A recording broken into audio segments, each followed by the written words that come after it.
everyone, welcome to my presentation. First of all, let me thank you to audience for the opportunity today. Thank you all my classmates for coming here today. For those of you who don't know me already, my name is Ajeng Operasiana, so you can call me Ajeng. And I'm responsible for deliver a presentation on this material. The title of my presentation is The Persuasive Speech. My talk is particularly relevant to those of us who are studying communication science. As a communication student, it's important to know what the meaning of the persuasive speech. We thought it would be useful to divide our talk into 6 main sections. 6 points of body presentation is 1. Principles for effective persuasive speaking. 2. The 3 persuasive proofs. 3. Persuasive speeches on questions of fact. 4. Persuasive speeches on questions of value. 5. Persuasive speeches on questions of policy. 6. Special occasion speeches are mainly persuasive. Alright, I'll get straight to the presentation. Please listen carefully. Let's now look at the slide which shows the material. A persuasive speech is a specific type of speech in which the speaker has the goal of convincing the audience to accept his or her point of view.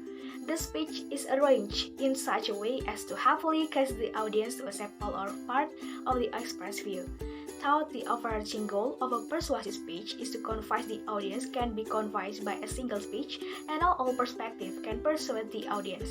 Here is a step in order to be able to do persuasive speech. 1. Principles for effective persuasive speaking. Persuasive speech is a type of speech which the conversation has the purpose of the audience to accept this point of view. The success in strengthening or changing attitudes or beliefs and in moving your listeners to action, follow these guidelines for persuasive speaking. 1. Know your specific goals. Throughout your speech preparation, keep clearly in mind your specific goals. What you hope to achieve with this speech. You may want to accomplish any one of the following 3 general goals of persuasive speaking. To strengthen or weaken attitudes, beliefs, or values. To change attitudes, beliefs, or values. To motivate to action. 2. Focus on your audience. Just as the first principle of informative speaking was to focus on your audience. 3. Identify with your audience. People tend to agree with those who they perceive are similar to them. Secure a yes response. A yes response to a simple request will often pave the way to a yes response to a major request. Anticipate selective exposure. Start with areas of agreement to hold your audience listening. Use positive labeling. Labels are remembered because they are short and simple. Ask for reasonable amounts of change. People want to change gradually and are more apt to change in small ways than in major ways. Provide social proof. People tend to do what others do and not do what others do not do. Follow a motivate sequence. This logical progression follows the same steps that people use in deciding to act. Next, the 3 persuasive proofs. Identify 3 kinds of persuasive proofs: logical, emotional, and credibility. Number 1, logical. When a speaker persuades listeners with logical arguments, focusing on facts and evidence rather than on emotions or credibility claims, the listeners are more likely to remain persuaded over time and are more likely to resist counter-arguments that may come up in the future. Number 2, emotional. When you use emotional appeals, you appeal to those forces that energize, move, or motivate people to develop, change, or strengthen their attitudes or ways of believing. Number 3, credibility. Your credibility is the degree to which your audience regards you as a believable spokesperson. If your listeners see you as competent and knowledgeable, of good character, and charismatic or dynamic, they will find you credible. As a result, you'll be more effective in changing their attitudes or in moving them to do something. Credibility is not something you have or don't have in any objective sense. Rather, it's a function of what the audience thinks of you. Persuasive speeches on questions of fact. Questions of fact concern what is or is not true, what does or does not exist, what did or did not happen. The questions of fact that we deal with in persuasive speeches are a bit different. Although these questions also have answers, the answers are not that say to find in fact may never be found. The questions concern controversial issues for which different people have different answers.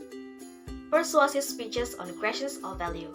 Questions of value concern what people consider good or bad, moral or immoral, just or unjust.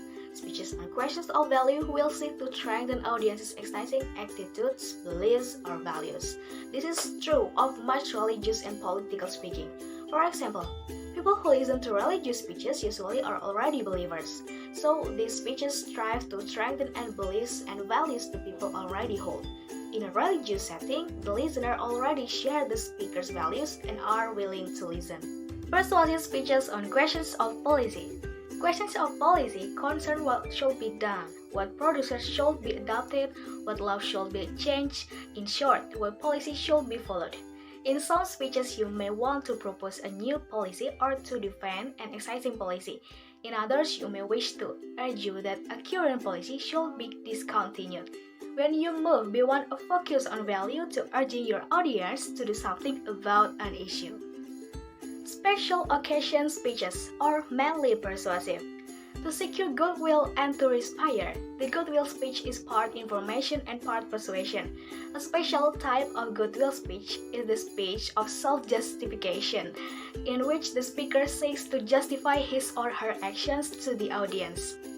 Okay, we have come to the end of the presentation. During the presentation, I have discussed about how important of the persuasive speech. Persuasive speech will make the listeners more digest what we say. Then, listeners will get a good value. Persuasive speech available to invite listeners to understand and believe the material. To conclude my presentation, I would like to quote, "The good listeners is a good speakers. The good speakers have a good persuasion." Thank you for your attention. Hopefully this presentation will provide new insights about the persuasive speech. See you another time. Thank you guys. Bye.